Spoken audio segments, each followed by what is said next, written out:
No AJ Vassa down here. He's actually down at pit road. Down here with owners, Connie Partridge, Tom Gatz, his daughter Lexi, and Eddie's brother Scoop. They're gonna give us the start of this race on the count to 5. Count down with me. 5, 4, 3, 2, 1. Drivers, start your engines! Ah, there's nothing like it. The sound of mighty horsepower. 2,600-pound rocket sleds. They, of course, originated at bull rings, like here at Riverhead Raceway. They're ready. No one is the odds-on favorite in this one. And the distance will determine 256 circuits.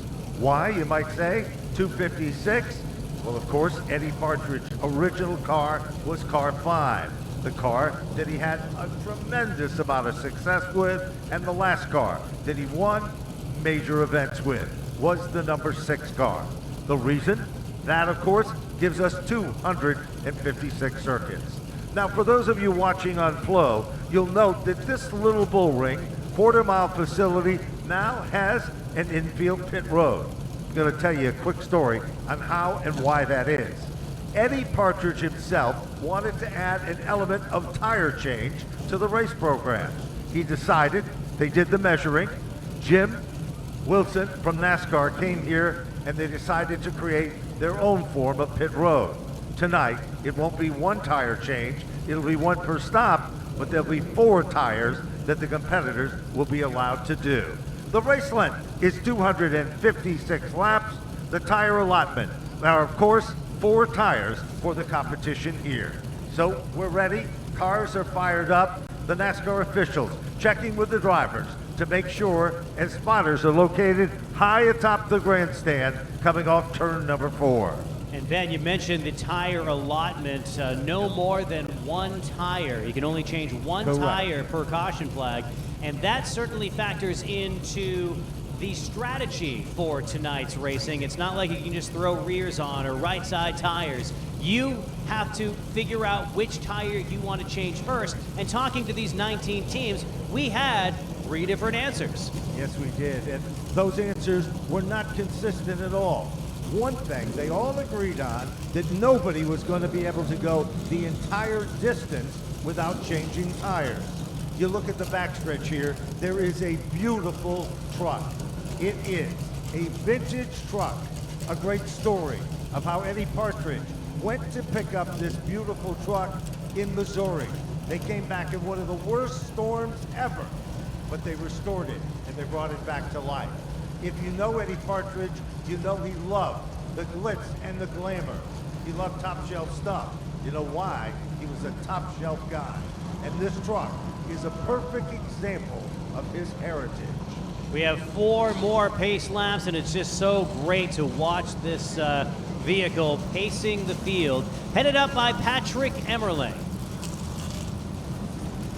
Buzz Chu Chevrolet pace truck at the foot of the field as we are moments away from going to green.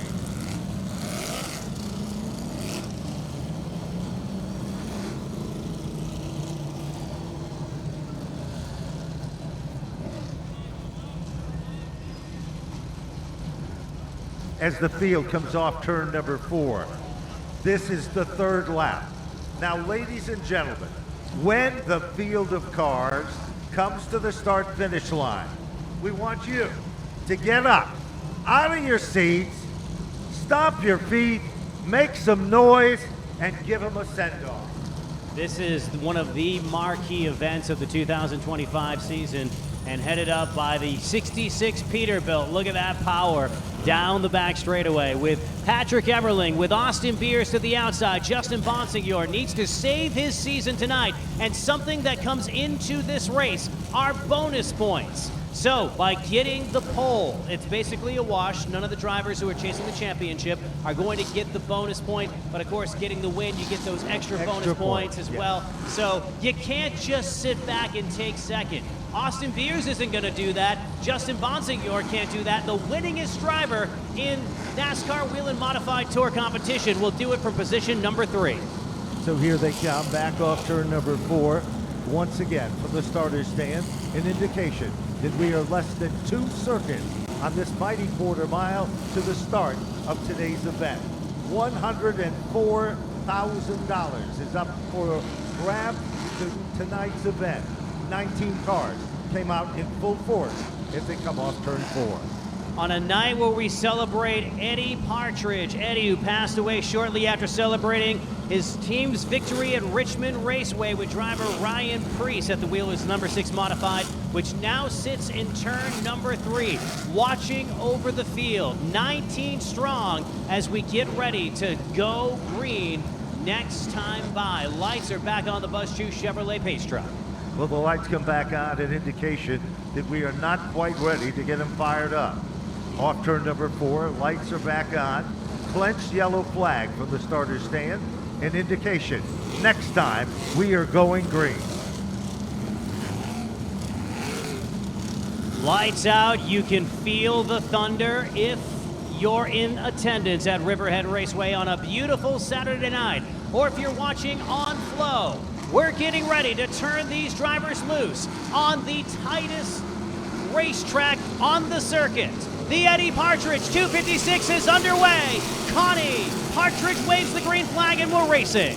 Down off turn number 2 and down the back straightaway. Side-by-side bid already shaping up for the number 1 spot.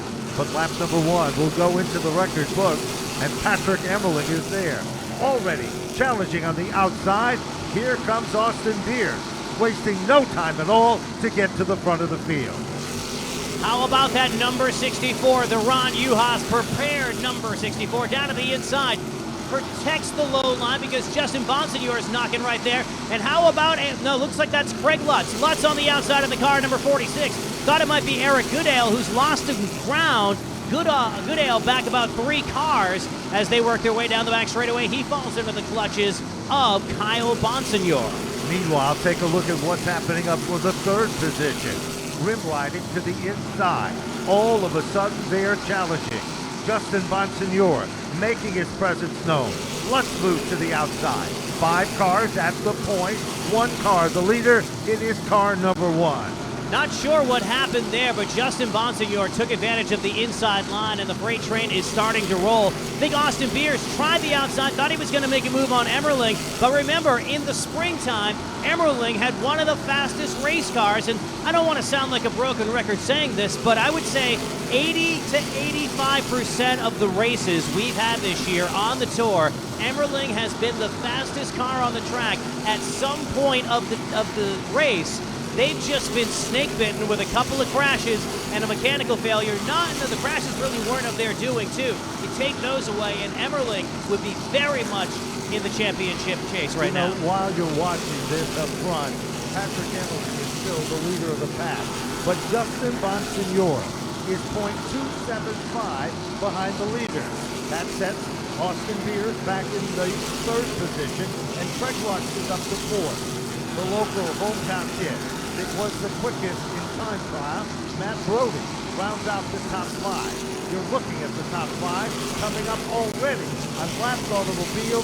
It is car number 29 for Mike Marshall. Marshall goes down 1 lap, and you can look just ahead of the leader, and you can see another driver getting ready to go down 1 lap. That's the thing. You get a guy like Trevor Catalano, who's towards the back of the pack, and so is Tyler Catalano.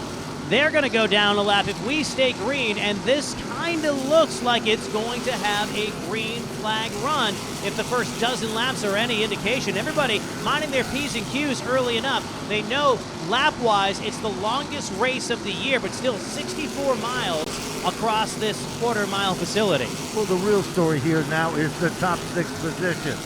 They are single file. Now a bit to the outside, lap traffic once again. The story. Off the turn. 1st and 2nd start to pull away. Then there's a gap. Here comes Beers, and right behind him is still Craig Lutz. No changes among the top 5 positions. Meanwhile, let's go back to look at where Silk is at.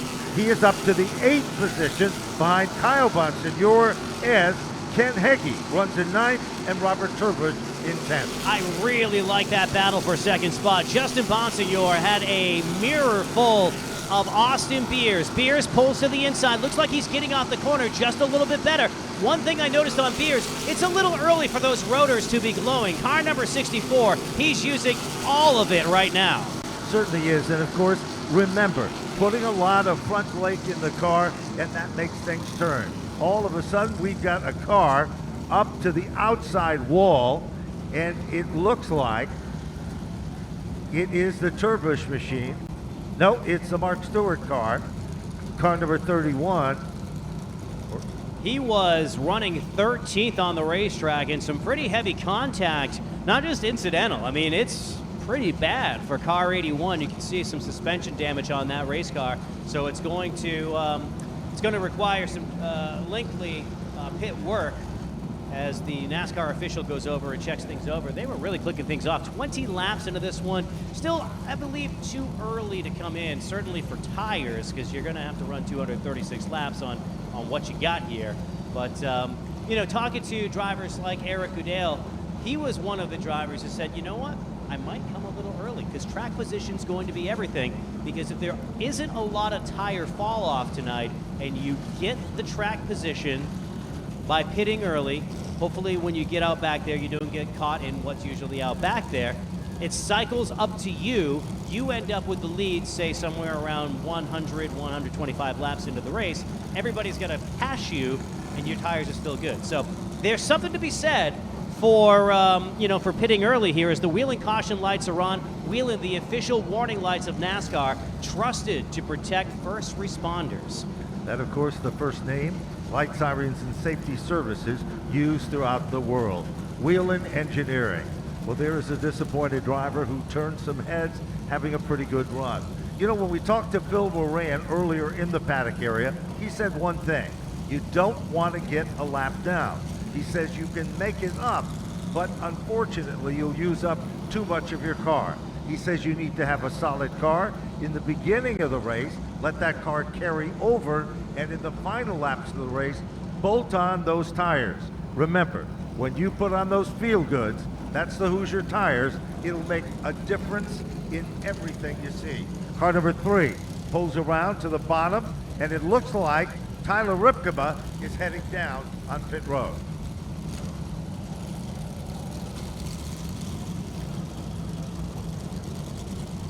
As he pulls that number 3 down to the infield pit road, AJ Vassar is on the scene. Let's go trackside to see what's going on with the bowler number 3, AJ Vassar. We see the 3 machine of Tyler Ripkema coming into pit lane here. They've already got the right rear off, as we see one of the crew members going to work on the right front, maybe make an adjustment here to help Tyler out. Look to be struggling there in the early parts as they get the right rear back on the race car. We'll see what this does for them. Back up to you guys in the booth, Andy. All right, thank you very much, AJ. Great work. And, Ben, that's an excellent point of the right rear was giving him problems. You can't just let that fester, because you're going to go down a lap and then you're really going to be in trouble. Well, they said before that the right rear was the tire that they had to be the most concerned with. And in this case, that was the story. Car number 81 is brought back to the center of the infield area. That will be the first caution of the event. Remember, these laps count, so we are under yellow as the countdown is underway. And again, we are under caution with the lights from Whelen Engineering as we are about ready to get things back in the correct order and get fired back up. We do have some yellow fever throughout many of the races here at Riverhead Raceway. 70 laps in the spring, 75 laps in this 256 lap affair last year, which was won by Ron Silk in dramatic fashion. Man, the last couple of years have been lights out, great entertainment for race fans, whether you are in person or on Flow Racing. There was the 2023 absolute slugfest between Ron Silk and Justin Bonsignor. Justin came out on top of that one. Last year, Justin led 171 laps of this race. Looked like he was going to repeat, but it didn't quite work out that way. He had some major issues, and that really, as it turns out, didn't hamper his chances of winning the championship. He picked up his 4th, but with his 15th place finish, that was his worst finish of the year. His finish was not indicative of how he ran, but Ron Silk came out on top of that race. Well, Ron Silk, you know, he has his own different style of driving. And of course, the prestige of running for the title is not with him this year. They've decided to run for the big money races. And they have been literally all over the charts. And wherever that race car goes, car number 16 has found a home in the winner's circle. So now they're thinking about 2026. Will they go back and run for the title again, or will they decide to do exactly what they've been doing during this past season? Some of the people on the crew said, we miss running for points. Other individuals on the crew said, we like the fact that we can run when there's big money on the line. Speaking of big money, let's go back and see where Matt Hirschman is, as he is back in the 11th position. Now, Hirschman had a terrible day so far. In his practice session, he was way off. Then all of a sudden, by time we time trialed, he was still not a big factor. This has not been, Andy, a great year for Matt Hirschman when it comes to running up front wherever he's attempted to run. He's had a lot of hardship. By his own admission, he did get in the hole early, despite the fact that he led a lot of laps in the first 3 races. Did not have the finishes, and they've been digging out of the hole ever since. Speaking of holes, we're back to full speed, digging out of turn number 4's hole, and Patrick Emmerling brings the field back to green, and the Eddie Partridge 256 is back underway. The battle already shaped up for that runner-up position. Beers, along with Monsignor, side by side and wheel to wheel. They come off the turn, back to the stripe. Beers is making a bid for the lead. Austin Beers knocking and sideways off of turn number 2. He draws it up even with Patrick Emmerling. Emmerling drips up the racetrack, and it's Beers by a bumper back into 1. Second leader of the event becomes Austin Beers. Beers is in command down the back straightaway. Beers will set the pace. Inside lane, all of a sudden comes to life. Here comes Lutz with car 46. There are 2 drivers that I really like at this stage of the race, and both of them are inside the top 5. None of them are the leader, though. Neither of them are the leader. Craig Lutz in car number 46, just smooth on the inside. Remember, he was second place last year and chasing down Ron Silk in that overtime finish. Right behind him, how about the number 96, who tries the outside? He's the rookie. He just snagged his first pole earlier this evening, and Matthew Brody, proving that it's no fluke, runs 2x2 with Kyle Bonsignor in turn number 3. He's got a great race car hooked up in the outside lane. Behind them, it is Ronnie Silk with the number 16 car, and right there with him, it is Eric Goodale. Goodale looks racy as he tries to continue to make his presence known. They bump, they grind, they rub together, they cling and they clang, but there's no question about it. It is still a great race up front. Craig Lutz, Matt Brody, Kyle Bonsignor, and Eric Goodale. Down the back straightaway, things now settling into a longer green flag run. Scratch that. How about a good 2x2 battle off of turn number 4? Kyle Bonsignor in car number 22. Sparks shooting out between him and the rookie off of turn 2. Matt Brody gathers it back up, and with a bird's eye view of that one, it's Ronnie Silk able to choose whichever lane he wants, but he might want a third lane. Silk wasting no time off of 2. Well, as Silk moves in, Brody gets hung out to dry in the outside lane. Down low, challenging, working his magic. Kyle Bonsignor. They are wheel to wheel, side by side. Bonsignor leads a little bit on him. Brody isn't about to give up. This kid is a contender. Now they head off the turn. Brody is way up high. Here comes Ron Silk. What did you do on your 21st birthday? Ben, do you remember? No. I watched Mr. Bean with my friends. That was it. So pretty chill compared to what Matthew Brody is doing on the outside, running at the highest level of modified racing, the NASCAR Whelen Modified Tour, and battling 2x2 with one of the best in the business, the Chalou number 22 of Kyle Bonsignor. Neither one of those drivers giving an inch, and I don't know.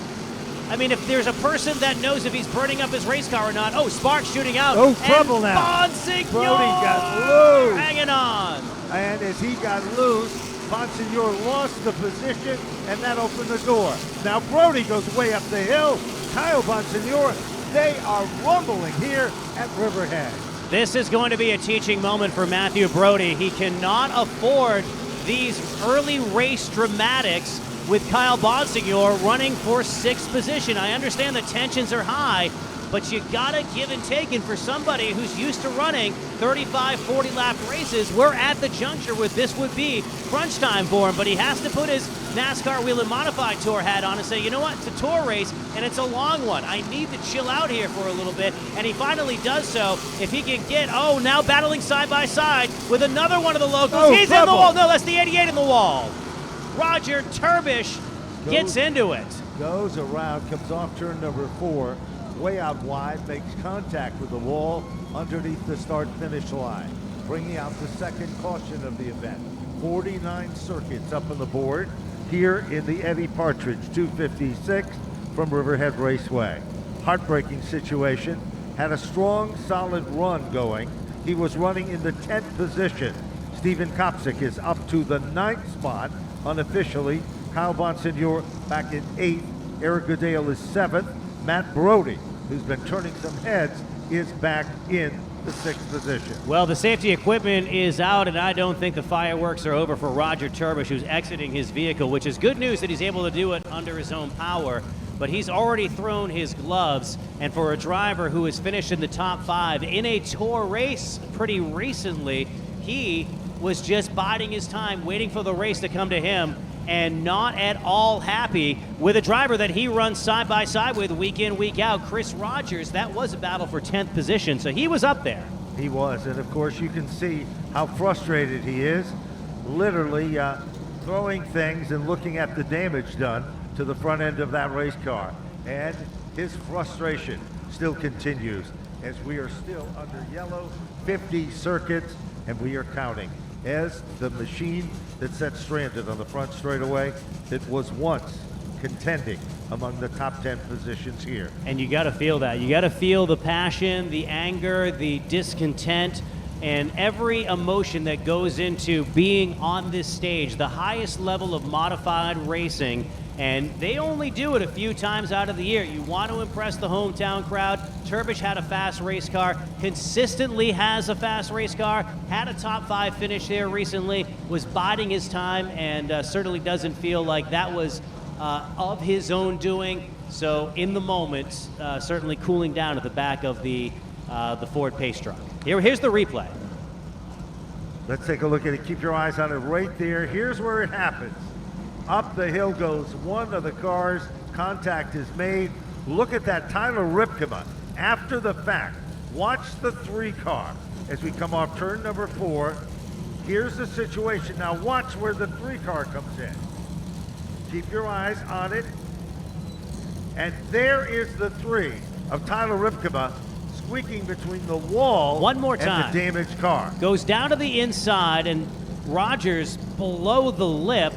I'm not sure if the 88 knew he was there. There was incidental contact, and there was follow-up contact coming off of turn number 4, which put Turbish into the wall. Again, fast race car, you hate to see it. A driver that doesn't run the full slate of the NASCAR Whelen Modified Tour, but whenever he does, he's certainly a threat as we're under yellow again, and Whelen trusted to protect first responders. You're watching Flow Racing's coverage of the Eddie Partridge 256 here on a beautiful October night at Riverhead Raceway. The best weather we've had here at this racetrack in quite some time. It certainly has been, and of course, we are again under caution.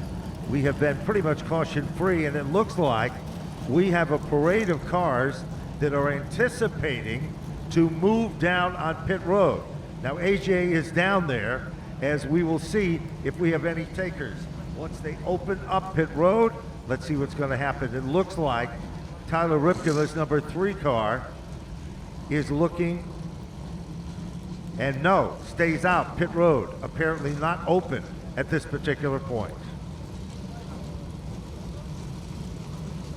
So some of the drivers who were at the back of the pack running on the inside, and again, I want to give a shout out to Ken Hagee. Hagee, who solidified his, he backed up his practice sessions with a great top 10 qualifying run. Hadn't done that all year long. Independent campaigner running at his home track. Great to see that team shine this afternoon, and currently on the lead lap. Well, you know, again, the number 3 car of Tyler Ripkema back down on pit road. Remember, earlier they came in, they put on a right rear. Now they're going to the left rear. They'll be checking the stagger to make sure. Looks like a round of wedge being put into the car, and they'll be hopefully sending it back out. Let's go down on pit road.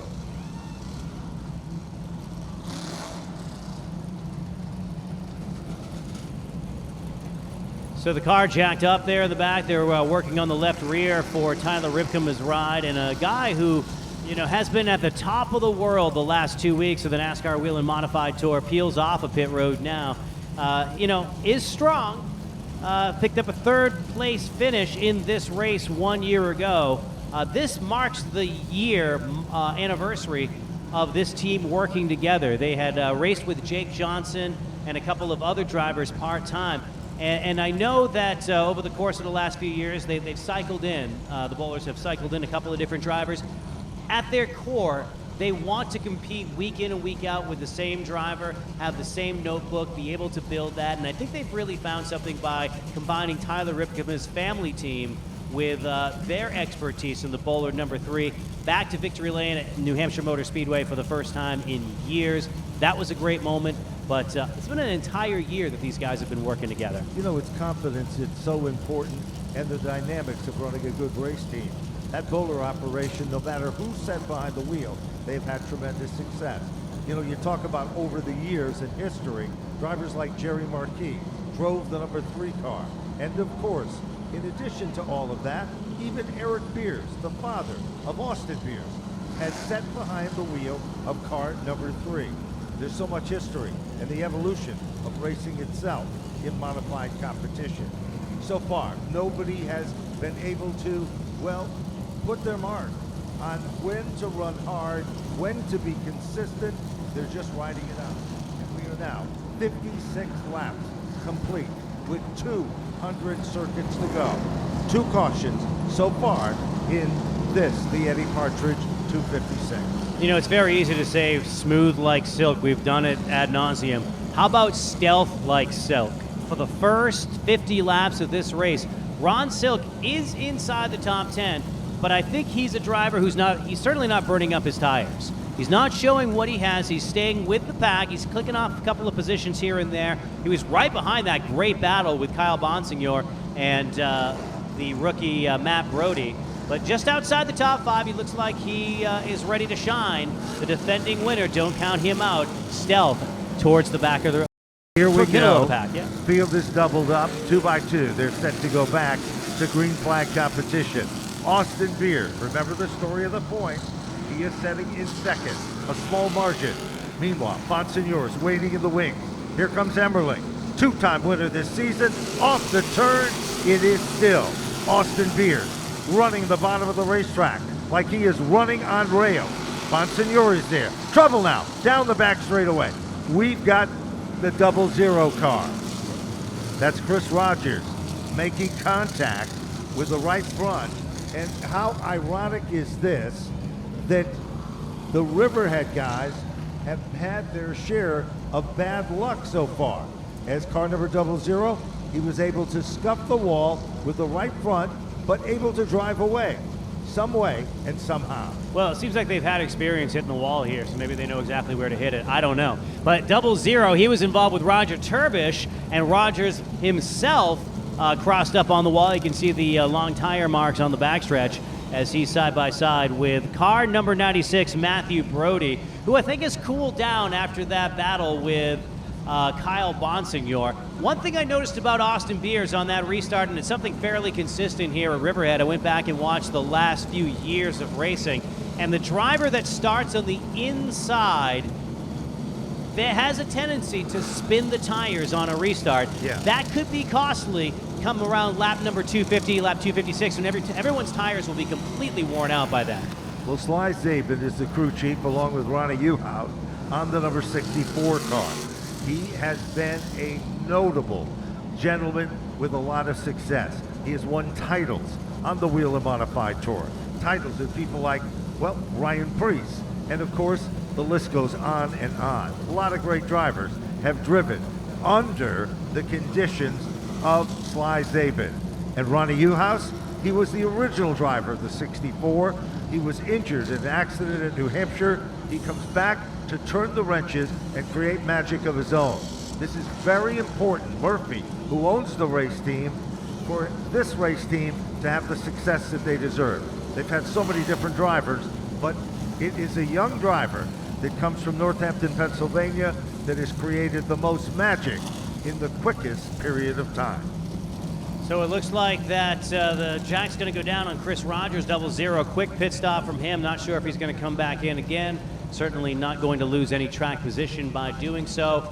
For those who are just tuning in, the tire rule, you can change one tire per caution flag. That's right, and of course that means you can go in, you can make that tire change. Remember, they were given 4 tires, but only one. They can't put all 4 on at the same time. Field is double back up, starting to get him back up to speed. There's a replay of the situation with the 00. He came out wide, scuffed the wall, but was able to pull away.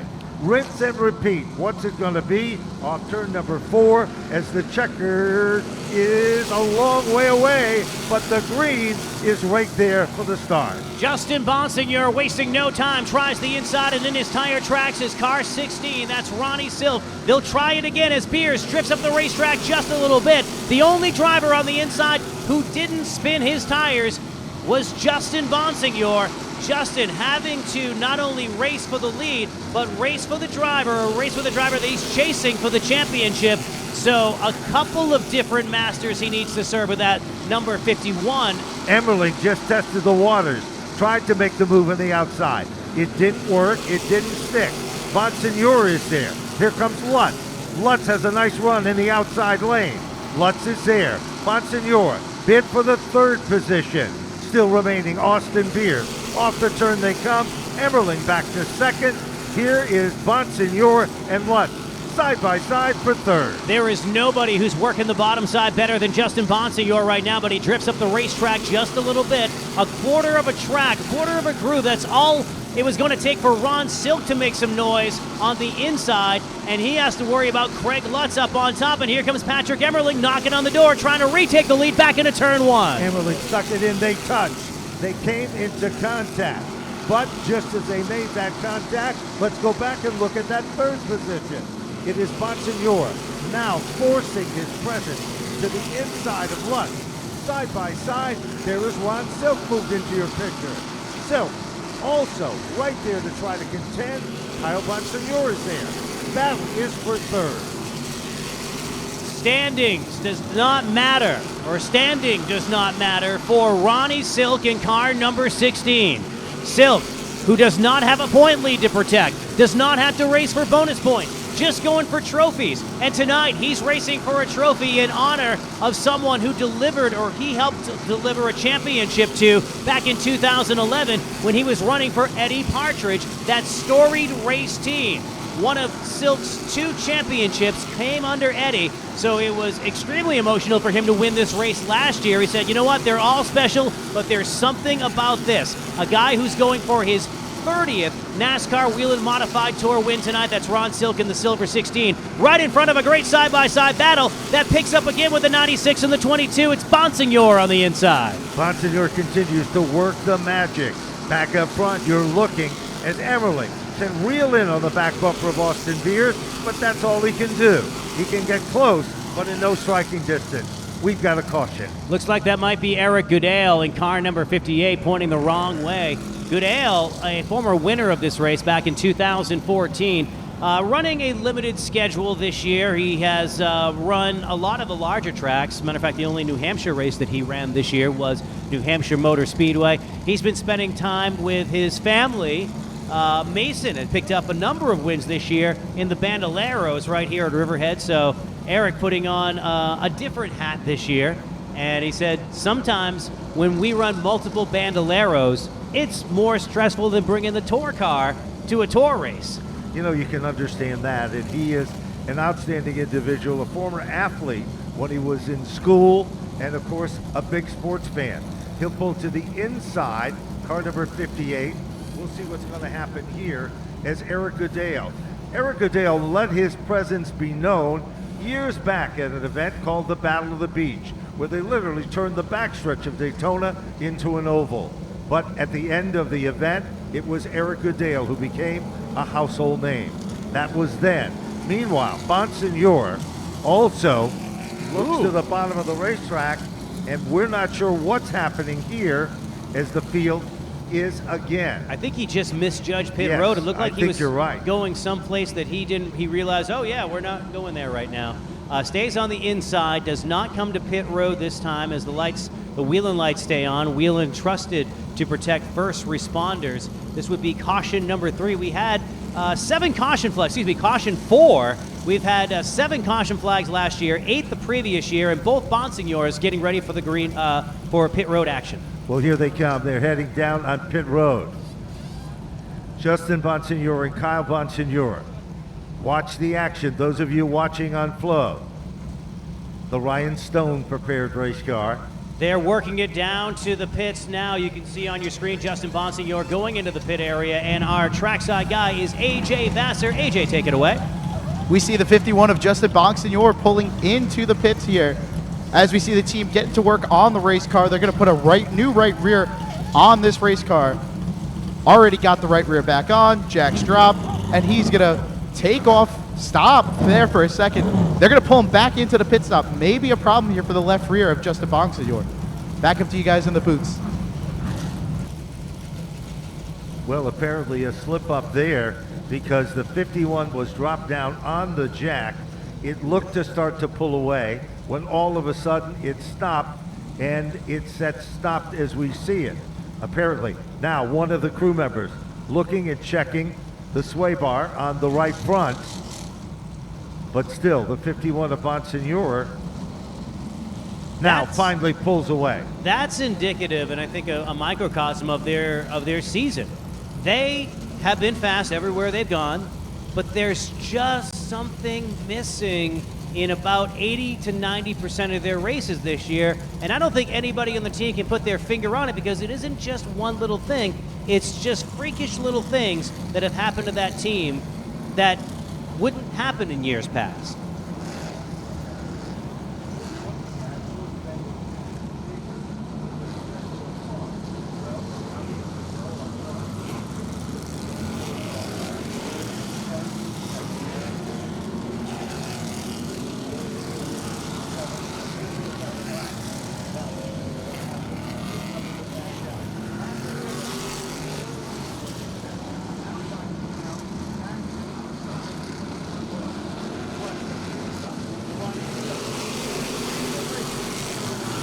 Something that I really liked out of Craig Lutz that time is just the desire to lead this race. He did spin the tires that time from position number 3, and he didn't gain anything, but he was looking for his own lane, and something tells me that Craig Lutz is ready to party, and that party is starring on the inside. He is 2x2 with the guy who's been fairly stealth tonight and saved his tires. Here comes Ron Silk on the outside. Silk moves in, takes over the 3rd spot. Lutz is there. They come off the turn.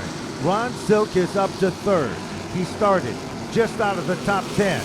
Meanwhile, behind him, another side-by-side battle. Matt Brody is there. Kyle Bonsignor is there.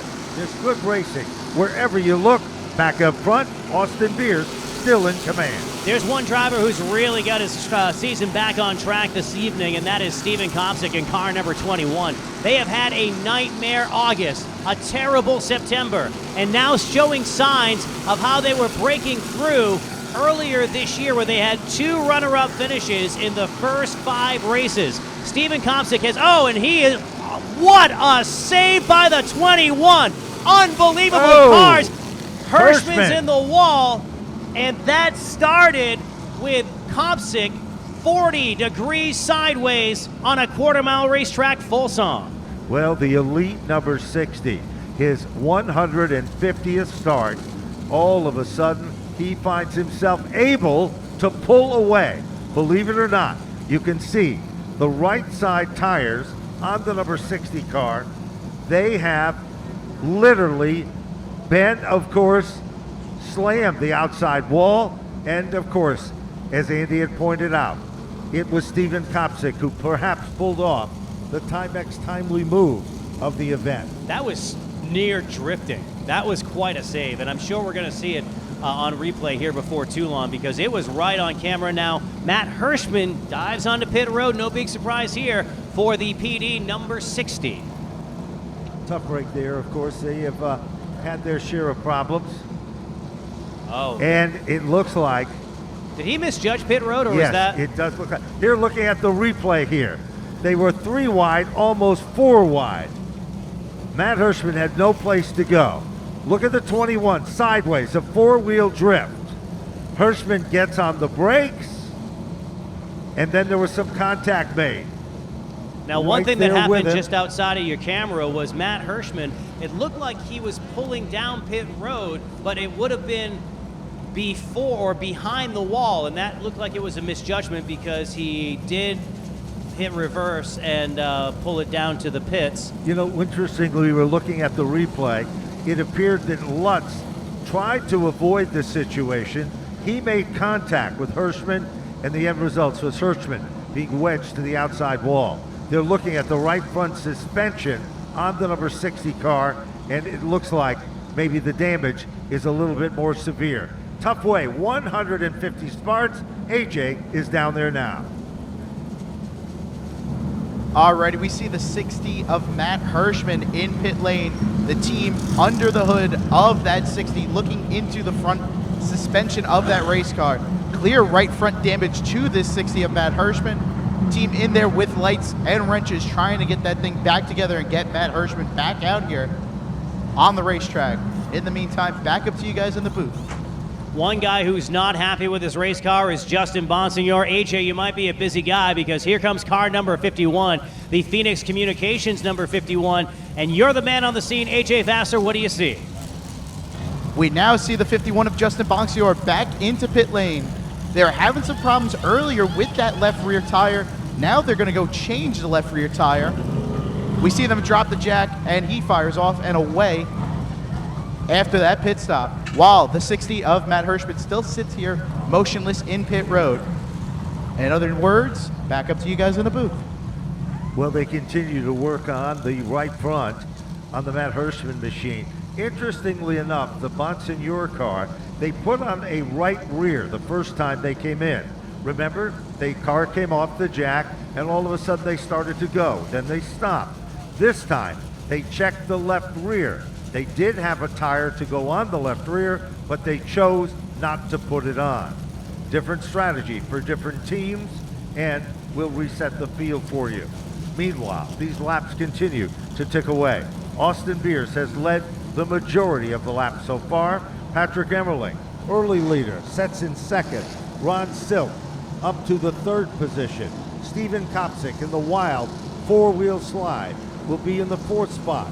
Then it's Matt Brody turning some heads in the top 5. Trevor Catalano and brother Tommy Catalano. Tyler Ripka is up to 8th. Craig Lutz is 9th. And Justin Bonsignor is being shown in position number 10. Lights stay on the racetrack one more time. They had gone out, but will stay on the under yellow one more circuit, at least one more circuit, with, again, Beers continuing to have command of this race. We've seen a lot of drivers try to get that grip off of turn number 4. And remember, as the race wears on and tires wear out, there's going to be more spinning of the tires, especially on the inside. Ben, one thing we've seen in the last 20 laps, there's really been a second groove that has developed here at Riverhead, and we've seen some great side-by-side racing. I wouldn't count out drivers from the second groove making a move. You know, you're right about that. All of a sudden, the bottom has started to work its way in, and of course, we're going to see nobody's pushing their cars to the limits this early in the event. There's no question about that. Austin Beers, well aware of points on his mind, but more important than that, he wants to finish. If you finish up front, if you lead laps, you're going to be a gainer in the point department. Meanwhile, quietly but cautiously coming to the front of this field, Ron Silk, a man with a mission. He'll be back in the 3rd position. Steven Kopsick, who really did a fine job of gathering the car. Lights are off. Looks like we're going back green in less than 1. Listen to the rumble of the NASCAR Whelen Modified Tour through turns number 1 and 2. This is a statement race for Austin Beers. We haven't seen him up front this long in about 2 months. Off of turn number 4, green flag is in the air, we're racing. Beers wastes no time at all. All of a sudden, there's the battle for the 3rd position. Meanwhile, it is still Silk moving in the 3rd. Right there with him, making his presence known on the inside lane. All of a sudden, moving forward as well. The bottom is starting to come in here. We have some studs up inside the top 5 and 2 drivers looking for their first win. You have Steven Kopczyk on the inside, and your early leader, your pole sitter, after winning the pole, shuffled back to 6. Matthew Brody proving it's no fluke inside the top 5. He's 2 by 2 and on the outside with Kopczyk in turn 2. They are side by side and wheel to wheel. Kopczyk down low, Brody on the outside. Meanwhile, Kopczyk slips up the racetrack just a bit, but Brody gains the position. It is Matt Brody still working his way back to the front of the class. Talking with Patrick Emmerling this afternoon, they've already locked in their 2026 plans. Dale Hegquist, the head of that team, and Patrick Emmerling have worked together very well the last season and 3 quarters. Oh, trouble now. All of a sudden, Kopczyk got into the back bumper of Silk. He was forced to back out of it. Meanwhile, Brody is still there. Brody and Kopczyk are side by side. Kopczyk's car suddenly becomes a little bit evil. And I think what you're going to see with that number 1 team is just the fact that they've really gelled this year. Even though they've had a couple of misnomers and situations that were out of their control, they've been faster this year on a consistent basis. They may not have the win total as much as last year, but I think there's some consistency in their speed. If they can get it on the racetrack results-wise, and shake some of the bad luck, they are certainly one of the contenders for the 2026 crown, and people are already talking about this team coming back stronger next year. Well, meanwhile, you're looking at that bid for that 2nd and 3rd position. Emmerling trying to shake off the pressure being applied by Silk. Silk is still there. Silk's car tries to make a move at times in the outside lane. It just doesn't work. He'll pull back into formation. Brody still right there with him. This kid's got a ton of talent. He has not been out of the top 5 at all. Brody is showing that he's a chip off the old block. His dad was a contender here at Riverhead, and now he'll carry that torch forward. He's celebrating his 21st birthday this evening and doing it in the highest level of modified racing here in the Northeast. Now, one thing that we haven't seen in about a half an hour, Ben, is a long green flag run in this Eddie Partridge 256. These drivers, they stay green for another 5 to 7 minutes, and Austin Beers is going to find himself in a position that he hasn't been in for a while, and that's with some lap traffic, which is further going to wear those tires as he has to not only hold off the drivers he's challenging or challenging him, but he's going to dance around those lap cars too. He certainly is, and of course, they're coming up on that heavy lap traffic as we speak. The guy to keep your eyes on is Ron Silk. He has got a car that he is throwing literally everything at the man who's setting in 2nd. Emmerling is still there. Heavy traffic is up ahead. Meanwhile, Silk looks to the outside, tries to gain some momentum. It doesn't work. He has to pull back into formation. Now he's going for the outside again. Silk reminds me of a cat that's playing with a glass of water on the side of a counter. He's tapping it, he's tapping it, he's tapping it. He knows what the heck he wants to do with it, and basically he knows that he's in control of that counter, in control of that glass. And I'm not saying he's going to whack Patrick Emmerling off the counter, but I'm just saying he's in control of the situation and this race right now. Certainly is. They come up on lap traffic. That works to the advantage of Austin Beers. Beers is now not challenged at the front of the field. Meanwhile, behind Brody, Kopczyk, and Trevor Catalano and his brother Tommy Catalano are all starting to get settled in, and they're getting closer to those top 5 positions. And one thing I've noticed out of Austin Beers here as we come up on the halfway marker this time, 64 has been up front for the majority of this race, but you might remember early on, his brake rotors were glowing. By lap 13, I thought he was going to be in trouble. Double We down. have one of the, I believe that's a Catalano car on the inside of turn 2. Car 54, that would be Tommy Catalano, bringing out yellow number 5. That's right. 6. Nope. 7. Nope, not that many, we don't think. 6. I was 6. right the second time. Well, we got 6 caution of the event. It comes out for the Catalano team. This is car number 54. And of course, things again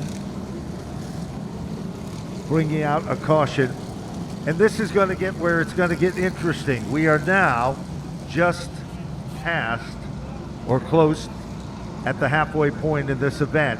And we're going to see what's going to happen. Let's reset the field for you. Austin Beers is your leader. Patrick Emmerling is still in second. Ron Silk is third. Matt Brody sets in the 4th spot. 5th position, Stephen Kopsik. 6th position, Trevor Catalano. 7th position, Kyle Bonsignor. Justin Bonsignor is 8th. Craig Lutz is 9th. And Tyler Ripkema rounds out the top 10. Austin Beers looks like he is coming into the pits next time. When pit road opens, this is a golden opportunity. And really, the race playing out perfectly for someone's race strategy. If you could plan out the perfect race, okay, just after halfway, let's change the tire. Remember, the tire rule, you can change 1 tire per caution. So let's see what Austin Beers does as he'll pull on. So will Patrick Emmerling. Ronnie Silk's right behind him. So will Stephen Komsik come in. That will hand the lead over to the 96 of Matthew Brody. And let's see exactly how many cars are going to take advantage of this situation. Here they come. Literally a gaggle of cars heading down on pit road. AJ is down there checking out things. Emmerling, first car in to stop. Meanwhile, all eyes is on Austin Beers. Comes off by turn 4 down on pit road. Meanwhile, Silk is in. His crew addresses the situation. There is Austin Beers. Stephen Kopsik is there as well. Beers' car, right rear tire, is the story.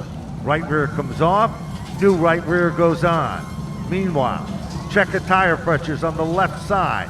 But it is Patrick Emmerling that manages to squeak by Andy. This could change everything coming off pit road. Let's go trackside to Austin Beers' pit and see what happened down there, AJ. Looks like maybe a tad bit of confusion here with the 64 group.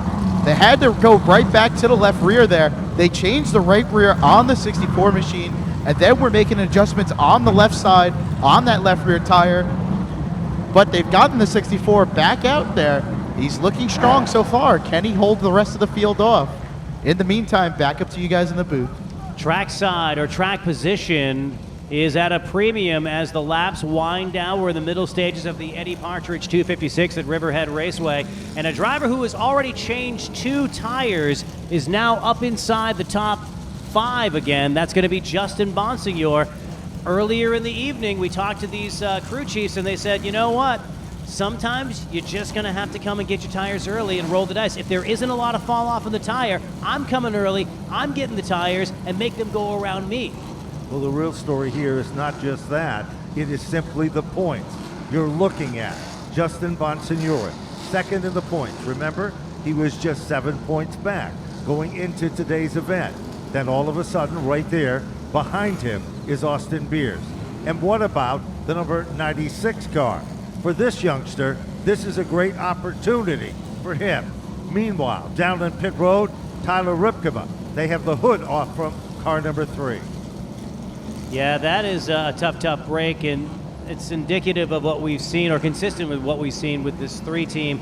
As soon as they get up, something falls out, and they suffer a poor finish. They seesaw quite a bit.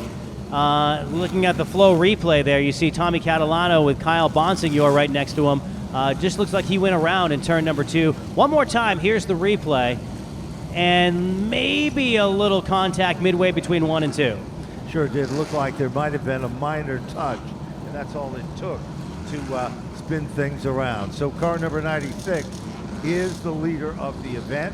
The starter stand indicating one more time before we're set to go back to green. It's going to be interesting. I don't think anybody has shown their, well, mid-race attempt to try to get as far as they possibly can to the front, using pit strategy as the advantage, but we are now entering that zone. Here they come, off turn 4. You're 21 years old, you're celebrating your birthday, and you're at the head of the field in a NASCAR Whelen Modified Tour event, and you are driver car number 96, Matthew Brody. Brody, 2x2, with 4-time Justin Bonsignor back in turn 1. There's no question about it. Bonsignor tries to create some magic. He pulls off the turn. Deep into turn number 3, Justin Bonsignor is in command. Brody drops back to second. Here comes Austin Beers, and with him is Ron Silk with car 16. This is what I want to see out of Justin Bonsignor. Car 51 struggled mightily in the first stages of this race, but now getting up front, he is the current master of Riverhead, the all-time winningest driver with 12 NASCAR Whelen Modified Tour wins. He has a track championship here before he joined the Tour back in 2011. He knows his way around here, but he hasn't really been up to snuff this afternoon / this evening. But track position, everything, and right now he's proving that he's just as fast as everybody else. Matter of fact, he gets some daylight between himself and the 96 of Brody down the backstretch. You know, Brody's done such a great job of holding on for second. Here comes Silk. He makes a move to the outside, tries to make his presence known around Austin Beers. Beers continues to guard the third position. Silk looks deep into the turn. Ron Silk up on the outside. It is Beers who slams the door. Austin Beers still holding on to third. I still think Ron Silk has a lot in the tank, and he has not shown all his cards. Could be completely wrong. He might just be a 4th place car, but knowing what Ron Silk can do here at this racetrack, I'd be greatly surprised if that was the case, because you think of the last 7 races, Ron Silk and Justin Bonsignor have won all of them. Only 2 drivers have won in the last 7 races here at Riverhead Raceway.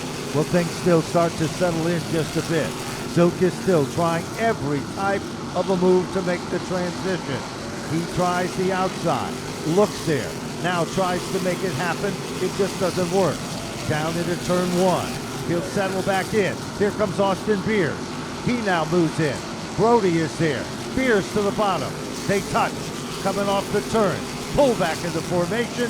That's the battle for second, third, and fourth. There are so many things I love about this race right now. As I mentioned, Justin Bonsignor showing that he is still the master of this racetrack. Even though he's had an off night, give him the point. He's going to protect it. You have Austin Beers, who says, I'm not going to back into this championship. Come at me, bro. And wow, trouble down the back straightaway. Trevor Catalano spins around. He gets it back underway, and we're under yellow for the 7th time tonight. Well, 7th caution of the event comes out for what appeared to be a minor spin as car number 56 got fired back up. Trevor Catalano was running in the 12th position when that spin took place. So, the lights are on from Whelen Engineering, first name in light, sirens, and safety services, used throughout the world. Whelen Engineering, American-made and proud of it.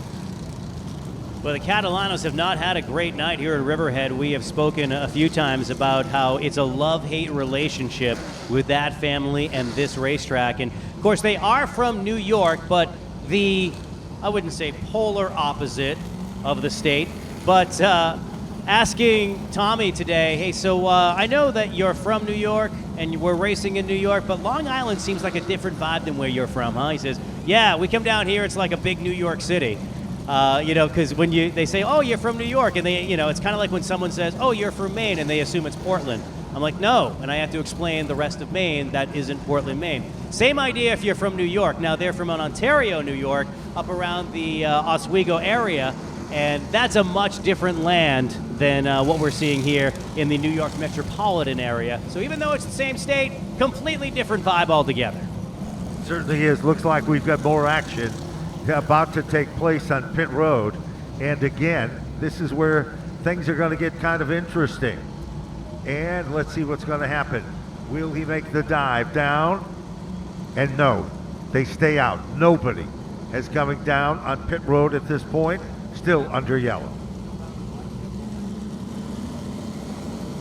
Partridge, so much at stake here in the Eddie Partridge 256. And then there's the money part of it, too. This year, for Whelan's 25th year of sponsorship as the title sponsor of this great regional racing division, they threw a lot of money in the point fund. And how about for the individual races? To win tonight, $11,611. To finish second, there's a big spread there. You're going to pick up $4,300, so $7,000 between first and second. You got to go for that win tonight. You sure do, and of course it pays all the way down to $2,000 for the 19th position. Down on pit road, again, this time, a lot of the heavy front runners are there. Let's go back down to AJ. We just saw the 51 still on pit road here of Justin Bonsignor, working on the left rear. Looks like maybe a tire pressure adjustment. The 64 of Austin Beers, his championship rival, took a left rear tire on that pit stop. We see Bonsignor pull away now as your top two in the championship are here, nose to tail on pit road. Back up to you guys in the booth. Well, that is the closest thing I've seen to New York traffic here this weekend. The end of pit road was like trying to get on the Cross Sound Ferry. Well, again, back down to pit road. Another car comes in, of course, the second round of cars that is ending up on pit road. Meanwhile, back up front, of course, the car that is going to be shown as the leader when we are back and ready to put it all together. Meanwhile, further back in the field, Silk trying to get into formation. He'll follow Austin Beers.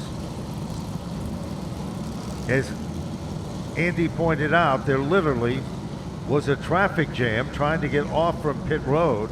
So we'll see what's going to happen as timing and scoring is looking at and putting these cars back in its correct order. Ben, we are getting down to the nitty-gritty for the 2025 crown for the NASCAR Whelen Modified Tour. 3 events, including this one, so only 2 left on the schedule. After tonight, we go to Thompson Motorsports Park, October the 12th, for the great 5/8 mile oval, and then the season wraps at Martinsville Speedway. It sure does. That's the crown jewel and the closeout of the 2000 and, of course, 25 season. Thompson Speedway, traditional with the World Series of Speedway Racing. It's an extravaganza like no other. But among the headliners will be the NASCAR Whelen Modified Tour for Chris Michaud and Tom Mayberry's presentation of the World Series. Lights out of the Busch Chu Chevrolet Pace truck, and there's a Bonsignor up in front, but it's Kyle Bonsignor with hometown boy Craig Lutz on the outside. Both spin the tires, and we're back underway. Green flag in turn 1. No question, off turn number 2. It looks like Kyle Bonsignor has it covered. Short-lived. Here comes Craig Lutz. He'll make the move on the outside. Can't quite do it.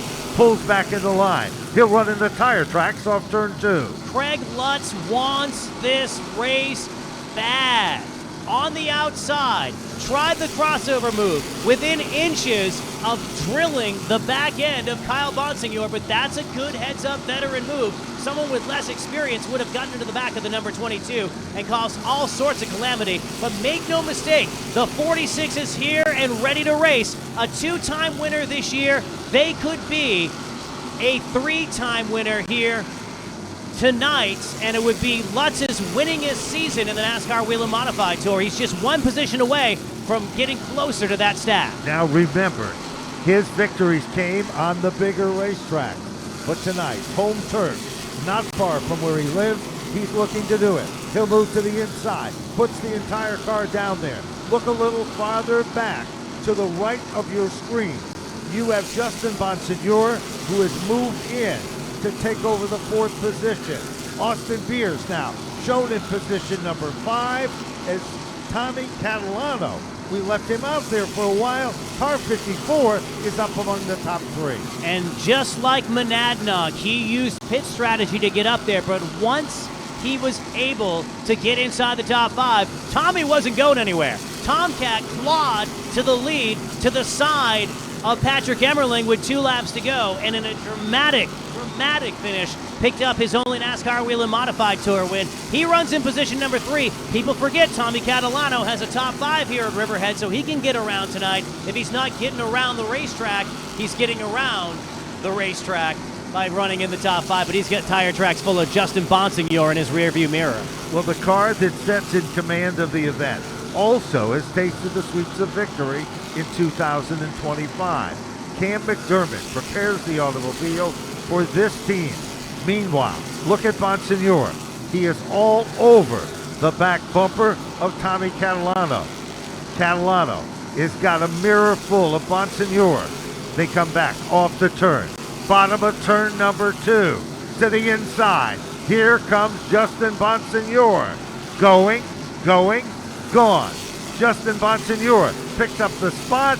Who's going to be there with him? Here comes Austin Beers. This is an aggressive move by young Austin Beers, who's trying to become the youngest Modified Tour champion by just a few months. He will tie Ryan Preece at his age by winning the championship, but he would beat Preece by a couple of months on the day that he's crowned, which is later on this month, if he's able to seal it. He's still got a lot of racing to go, but good side-by-side racing with Tommy Catalano. Give him the spot off of turn number 2. Back up in front, it's Kyle Bonsignor, who has an interesting setup. He lives in North Carolina, lives in Mooresville. His team is based out of Connecticut, and I asked him if that's a conflict of, not conflict of interest, but is it hard for the team to really have a good 5 week in, week out, have a good workflow? He says, no, it's great. He says, everybody knows that when you buy racing things, you do it in North Carolina. So basically, they call me, tell me what they need. I have it shipped up there. Basically, they kind of have the Amazon advantage, and it's really working for Kyle Bonsignor on and off the racetrack this year with a win and showing the way off of turn number 4. You know, there's no question about it. We've been watching while Andy was talking a situation that's developing at the bottom of the top 10. Patrick Emmerling, Tommy Catalano, Ron Silk, and Eric Goodale. No one has been able to shake anyone else off. Back up front, top 3 positions. Margins between the cars, .336 between first and second. Meanwhile, shift your attention to the left of your screen, because just behind Austin Beers is Patrick Emmerling and Tommy Catalano. Emmerling just got by Tommy Catalano, and here comes Ron Silk to the inside, and that's a power move too. A power move on a quarter-mile racetrack to pick and choose where he's going to make that move. They did not touch. He got to the inside and didn't complete the pass this time. I thought it was going to be a situation where it took a lap or 2, but this time Tomcat fights back on the outside, and they're into the clutches of Eric Goodale, who's almost into the back of Silk in turn 3. 4 cars contending for the same airspace. Meanwhile, Tommy Catalano is in 6th. Silk is running in his tire track, and right there, Eric Goodale, and along with Matthew Brody. Meanwhile, Silk saw a little daylight. He wasn't able to complete the move. How about this in turn number 3? Caution flag is on the racetrack. That's not what I was going to highlight, but it was the slugfest that was brewing between Justin Bonsignor and Craig Lutz. 46 and 51 were locked in a great fight for second, and the driver that was watching it unfold right in front of his eyes, young Austin Beers in car 64, he was not sitting back and letting it play out. He was ready to battle and make it a 3-wide race for second spot. That didn't quite turn out that way because we are under yellow. So the caution comes out. We believe the caution was brought for the number 26 car that ended up bringing out the yellow. Meanwhile, we are ready to re-rack the field. We're going to see if we have any takers. Keep your eyes what's going to happen to the inside, and it looks like as we come off turn number 4, cars that are pulling up and out of line include what appears to be the 46 of Lutz. He's coming down. Meanwhile, Silk is there, Ripkema is there, along with Goodale, the 00 car, and the 21 of Steven Kopsik. This is great timing for Craig Lutz in the 46. He pulls the machine down to the infield. As does Ron Silk, just lands perfectly. Kopsik's right in front of him. Let's check in trackside with AJ Vassar. We're here trackside with the 46 of Craig Lutz. As he backs out and pulls out of pit lane, they put a new right rear on the race car. They also had a wrench in the right side of the race car. Looking to make an adjustment here, maybe trying to give Craig just that little bit more to see if he can pull out what could be a potentially third win on the year. Back up to you guys in the booth. Thank you very much, AJ, and we have had one incredible night of racing here in the first 190 laps, and the traffic jam happens again in turn number 1. This race salutes the great Eddie Partridge in the Eddie Partridge 256. For those watching on Flow Racing, here's a little piece of what he's meant to the NASCAR Whelen Modified Tour. In 2011, Ron Silk roared to 3 wins, highlighted by coming out on top in the thrilling finish at New Hampshire Motor Speedway. I just want to thank my car owner, Eddie Partridge, and his wife, Connie, for letting me drive their car. Couldn't ask for a much better weekend than this. It was later that year the team hoisted the Whelen Modified Tour's championship trophy. Fast forward to 2017, which was another monumental year for Ed Partridge. With current NASCAR Cup star Ryan Preece behind the wheel, the duo combined for an astounding 5 wins in an ultra-competitive year. When the dust settled, Eddie Partridge was the owner's champion. Preece and Partridge recorded their final win together in the 2021 Virginia is for Lovers 150 at Richmond International Raceway, another milestone in Eddie's remarkable career. A very touching video featuring Eddie Partridge, whose race car still sits at the top of turn number 3. And you saw Ron Silk in victory lane, and he and Eddie teamed up for that great 2011 championship. And seeing young Ryan Preece, that was the final night of Eddie going out on top. I mean, he was in victory lane the night that he passed away. Well, right now it looks like we're about ready to get fired back up again, just shy of the 194th circuit. As they come off turn number 4, the starter adjusts the field, the green is out, and Bonsignor trying to dig hard in the outside lane. They're almost 3 wide. They are 3 wide. Bottom of turn number 3 to the front of the class. Justin Bonsignor becomes the brand new leader. This one is not over yet. Cousin Kyle on the inside, and here comes Austin Beers. He does not want to run third. Patrick Emmerling from group number 2, and Bonsignor, Kyle Bonsignor, a little out of shape, slingshots it into turn number 1. I don't know how he held onto that car, but he did. No question about it. He did a great job of doing just that. Beers now continues to work the inside lane. He forces Emmerling to the top side of the racetrack. Emmerling can't do it. Meanwhile, here comes Silk. He moves to the inside. Little tap to the back bumper as he comes back to turn number 1. Back up front, bid for the lead. It's so important for Justin Bonsignor to win this race, not only for Eddie Partridge, not only for Ken Massa, not only for the entire 51 team, but just for the bonus points of winning this race in such a tight season-long point battle. There were only 7 points separating the 2 coming into this race. If he wins, he gets the bonus points. Finishes second, 0 bonus points. You know, bonus points are so important at this late in the event. Meanwhile, Kyle Bonsignor slips up the racetrack just a bit. That works to the advantage. Here comes Austin Beers. Beers moves to the bottom. Austin Beers is back up to second. Patrick Emmerling sees the door open. He'll try to make a bid. That shuffles Kyle Bonsignor back to the 3rd position, and he's losing ground. I am seeing a fight out of Austin Beers that I haven't seen in about 6 weeks. Car 64 wants it bad. How bad do you want it? You have to pass the driver that's chasing you and trying to take away your crown. And it's not like he hasn't been here before. Justin Bonsignor with 4 titles to his credit in the Drive for 5. The major stumbling block for him getting there is the driver of car 64. Meanwhile, battle for 4th. Here comes the 96 down to the inside. Brody is not going down without a fight. He continues to impress tonight. No question, Brody has done a masterful job, but he is being also hunted down in the competition here. Ron Silk has moved into the 6th spot. Silk is there. He'll make a move to the inside. Brody tries to shake him off. Doesn't in turn number 3. Silk is there. Taps to the back bumper. Behind Silk, Craig Lutz, and here's Steven Kopsik. Slowly but surely, Austin Beers Reeling in your leader, Justin Bonsignor. 2 white and green vehicles off of turn number 2. The separation is about 2 car lengths. Beers running in the tire tracks, and he is now visibly closing.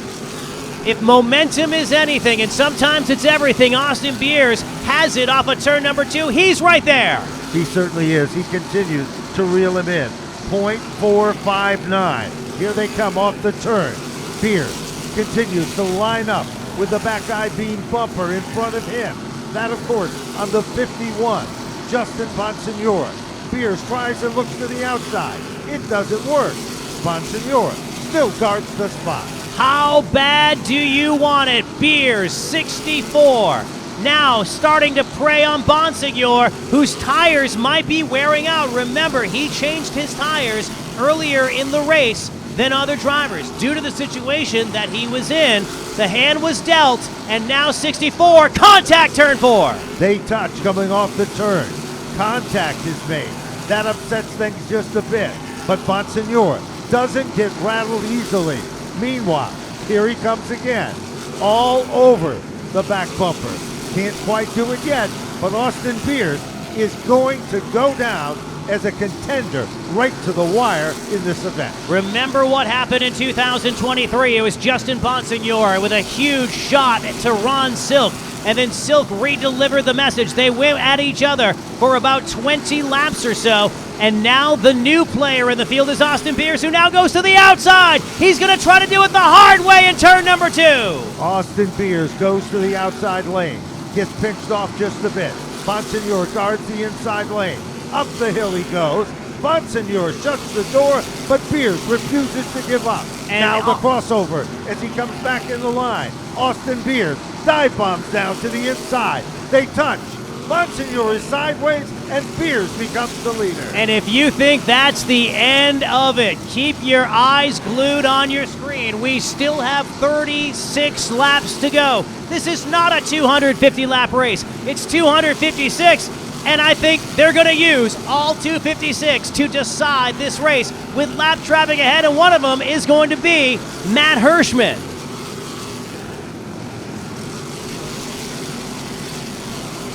And once again, continuing to set the pace out in front. Meanwhile, looking at the field, back in the 4th position, Patrick Emmerling and Kyle Bonsignor is still contending. We just witnessed, of course, our leader going around Matt Hirschman, who scuffed the wall early in the competition, just trying to ride it out for points. If we get a late race caution, I'm keeping my eye on number 16, Ron Silk. Silk passed 3 cars in about 5 laps. Did it clean on the inside. That car, remember, he has been very conservative with his tires tonight. If anybody has saved anything, it's Ron Silk. And if we get a late race caution, there's one driver that I don't want to be next to, and that is Ron Silk. Car 16, not out of it yet, but he's going to need the help of a caution flag. That silver 16 runs off of turn number 4. He is getting literally quicker. Timing and scoring shows him moving into contention each and every circuit, chipping away at it. You're looking at the leader. That, of course, is Beers. Bonsignor in second. Then there's that gap with Silk back in the 3rd spot, Patrick Emmerling and Kyle Bonsignor. Once Austin Beers took the lead, he has pulled away by perhaps the biggest margin and lead in this event. What I got to say about that is I think you saw a temporary changing of the guard. And I know that might be an overstatement, but stick with me on this one. Austin Beers is running against drivers that he grew up idolizing, like Justin Bonsignor. And Bonsignor, for the last couple of weeks, has chipped away at his lead.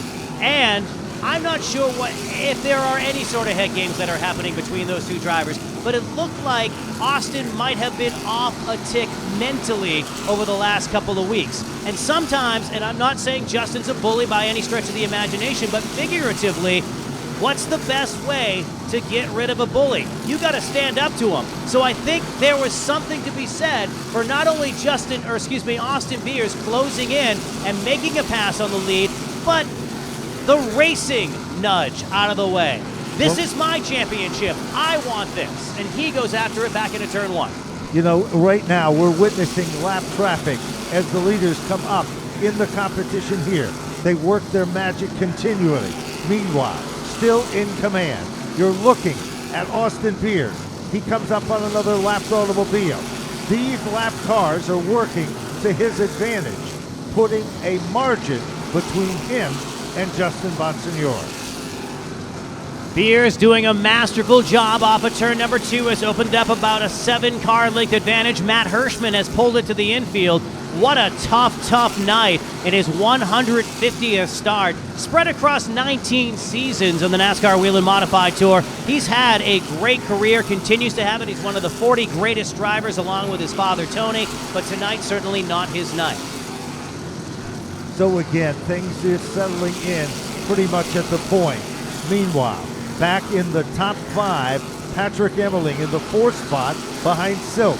Kyle Bonsignore still setting in the 5th position. Lutz is up to 6th. Topsic in 7th. Catalano, that's Tommy in 8th. Eric Goodale is 9th. And Trevor Catalano rounding out the top 10. One driver whose handle has started to go away a little bit is Patrick Emmerling. You can see him shift out in turn number 4 that last time, with Kyle Bonsignore going after him. And then there's Craig Lutz in the 46. Everybody gets around Steven Kopsick as they go back into turn number 3, but Kopsick is stuck in there as well. What a great battle further on back in the pack is nothing's changed up in front. It's still Austin Beers and Justin Bonsignore, your top 2. The margin continues to stay pretty much the same. Bonsignore cannot get closer, but time will tell the answer.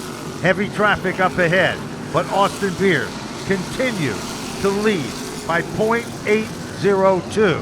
Trouble, turn number 4, Emmerling goes around, and here comes the late race caution that has Ron Silk licking his lips. So the caution flag comes out.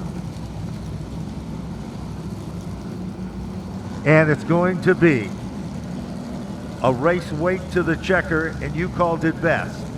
Lights are on. Whelen Engineering, trusted to protect first responders throughout America. American made and proud of it.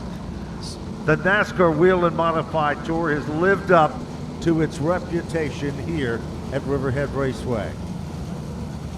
Austin Beers was able to take the lead by an aggressive run from Justin Bonsignore.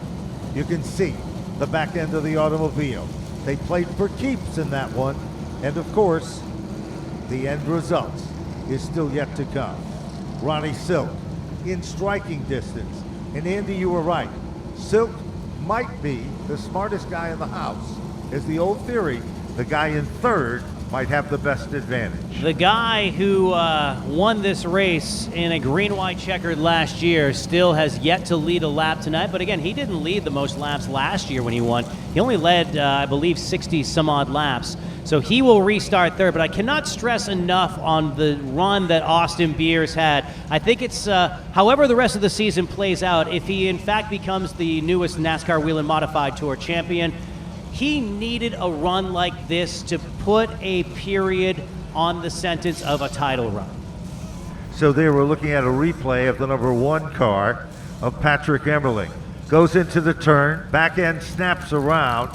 The car that he was involved with was the 21 of Steven Kopsick. So the 1 car, no damage of severity. Watch here as the back end snaps. Kopsick is on the outside. Kopsick does a good job of saving and pulling away as everybody tries to scramble and get by. And this is what it's all about, Andy, as we're coming down to the wire. Austin Beers had been consistent all year. He had completed all the laps. He had picked up a win at the place he basically owns, which is Lancaster at this point. But his consistency is why he was the points championship leader. One thing that he was missing, idea that he needed a statement race, and this is that statement race. Clenched yellow means next time by, we are going back to green. Will this be the statement of Austin Beers' career as he solidifies himself as a contender for the 2025 championship even that much more? He has to battle Justin Bonsignore on the outside. Here they come off turn number 4. Beers does it. Look at Silk. Silk muscles his way to the inside. Ron Silk down underneath Bonsignor. The classic battle of the Whelen Modified Tour of two of the best. Silk continues to dig in. Off turn 2. Down the back straightaway. Bonsignor still in command. Remember, these drivers, Ronnie Silk and Justin Bonsignor, have won the last 7 races at Riverhead Raceway. They both chased championship leader Austin Beers, who's not only trying to pick up the win, but those crucial bonus points with 5 laps to go. 5 circuits remaining. Austin Beers wants to continue his dominance, inch by inch as the leader, running not only up front to the win, but running as well for the point title. Well, we talked about Ronnie Silk looking and acting kind of like a cat with a glass of water on the counter, just tapping it, tapping it, tapping it. It is go time. We have 3 laps to go. And the only thing that stands between Ronnie Silk and a repeat victory is Austin Beers, the championship leader. He's not racing for the championship, but he's racing the guy that is. How does he handle him with 2 to go? Next time by, we're going to find out. We sure are. Down the back straightaway, deep into turn number 3. Off the 4th turn. White flag is out. No one is surrendering at the point. He's completed all the laps this year, but this is the statement for Austin Beers off of turn number 4, the winner of the Eddie Partridge 256. Checkered flag out, it's Austin Beers. Austin Beers takes down the impressive victory. He'll command the point lead as well. Ron Silk to finish in 2nd. Justin Bonsignor to round out the top 3. Craig Lutz to finish in 4th. Kyle Bonsignor for 5. Unofficially in 6th, Eric Goodale. 7th spot, Stephen Kopsik. 8th spot, Trevor Catalano. 9th spot, Matt Brody. And rounding out the top 10 is Tommy Catalano. He came into Justin Bonsignor's house. The driver that was chasing him in the championship had won here 12 times. Austin had struggled. 1 second place finish. He was 8th in the spring. But he came, he conquered, and he extended his point lead. With 2 races to go in the 2025 NASCAR Whelen Modified Tour Championship, the driver who's gunning to be the youngest champion in series history puts an exclamation point on an incredible run in car number 64. And what an impressive run it has been. Sly Zabin, Ronnie Uhouse, and Murph, the owner of the machine, all knew what they had to do as they came into this event with one thing in mind: win. And by winning, that would give them an advantage going into the next stop, Thompson Motorsports Park, for the World Series of Speedway Racing, and to Martinsville for the crowning of 2025. And just think of having to come into Justin's house and trying to hold this 4-time champion off. Think of the run that he got last year. Come into Riverhead, where he won the pole and won the race. Same at Thompson, same at Martinsville. How are you going to beat this guy? He took a huge step in doing that tonight. I would argue that this is the biggest victory of Austin Beers' career. Well, you know, I think it has the most when it comes to the ability to work his magic and get the job done. He just didn't have the lead handed to him. He worked and drove to his potential each and every circuit. His dad, his mom, and his family, and the crew of the 64 are all ecstatic in the winner's circle as we will be going down to meet and greet our top 3 finishers. 3 of the very best on the NASCAR Whelen Modified Tour. For the 5th time in his young NASCAR Whelen Modified Tour career, Austin Beers, and you can see him on flow, zeroing in on the camera, getting ready to exit his race car. And he went out and took it from the king, the current king of Riverhead Raceway.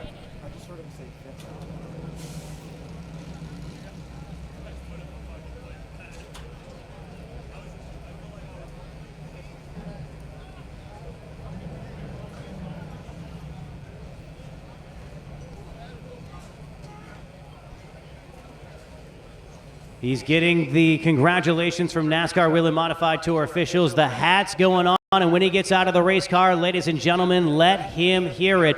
The driver of car number 64 is Austin Beers. And let's go trackside to AJ Vassar. Austin, you finally quelled the demon here at Riverhead Raceway, picking up your first tour win here at Riverhead. What's the emotions right now?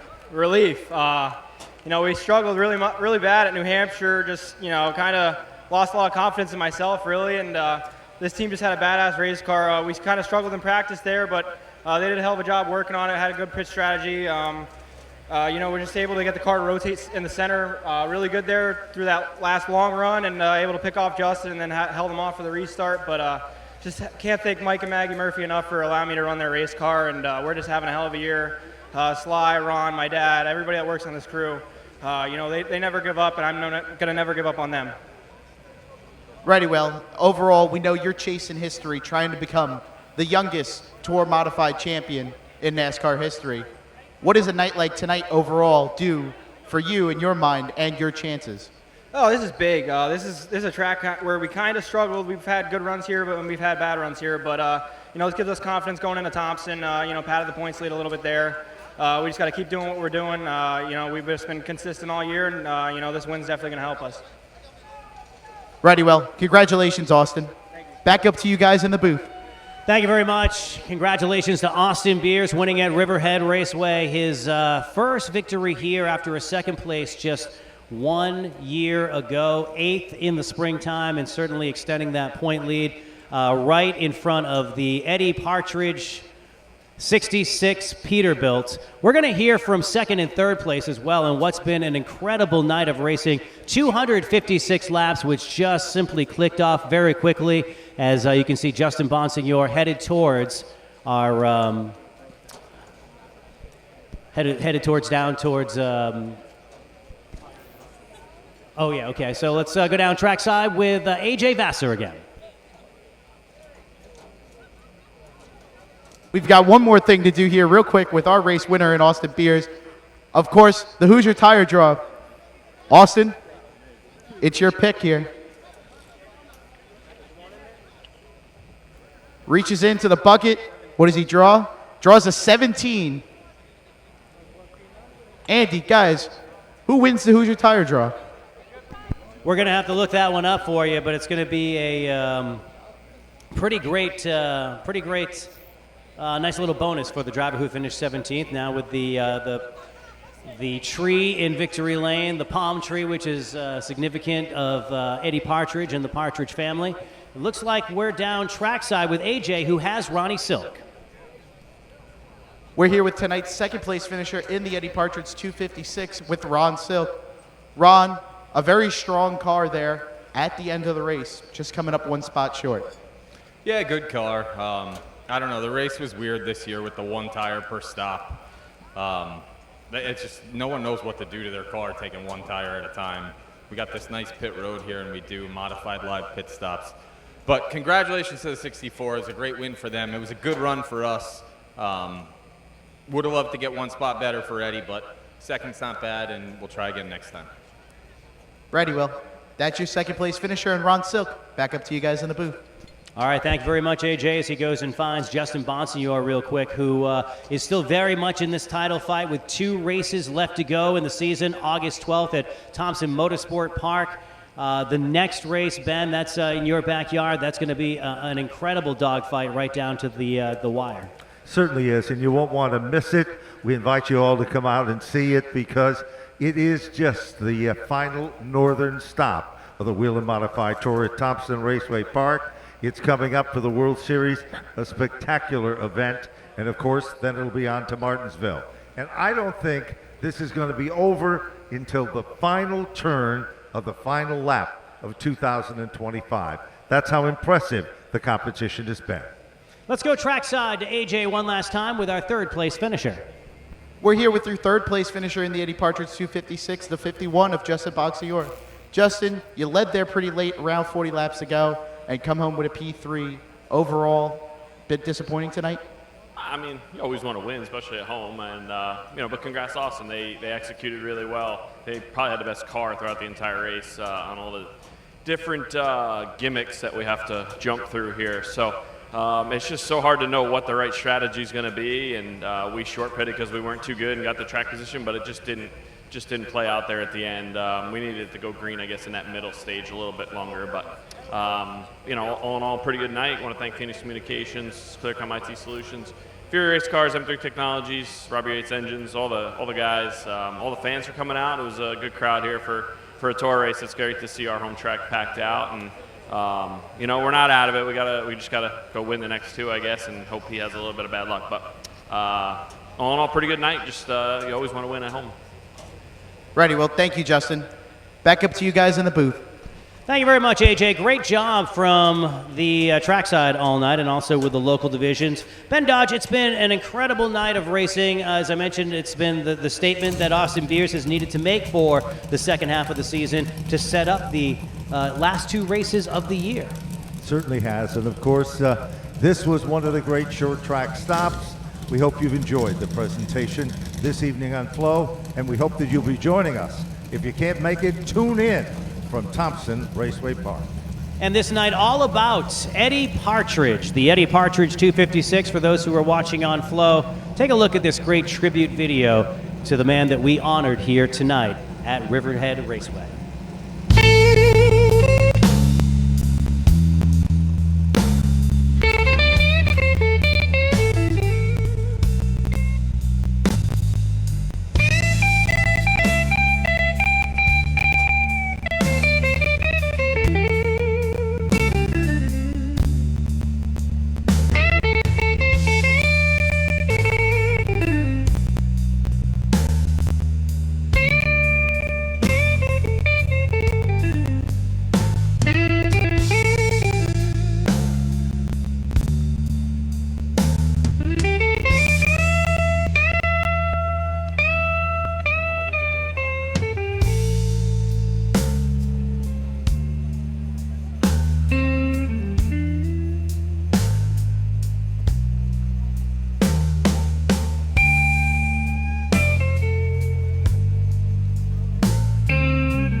This copyrighted telecast may not be reproduced, retransmitted, or used in any form without the authorized written consent of NASCAR Broadcasting.